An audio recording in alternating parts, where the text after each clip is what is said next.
We're here to talk about a major failure point in the 6.7 Cummins engine, the intake grid heater assembly. There's 200 amps of current running through this little bolt and this bus bar to heat up this intake assembly here. And over time, this bolt likes to dissipate, melt, rot off, whatever you want to call it. And then a large chunk can fall off, roll down your intake into one of the cylinders and completely damage your engine. If this little bolt falls off and rolls into your intake, down into one of the cylinders, you're going to have a complete engine failure and a very large bill on your hands.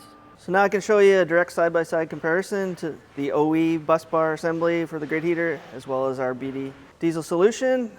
As you can see, it's quite a bit thicker bus bar here. No nut or stud exposed that could possibly burn off and fall into your intake. And then if we flip them over, this is what you'd be looking at on the OE.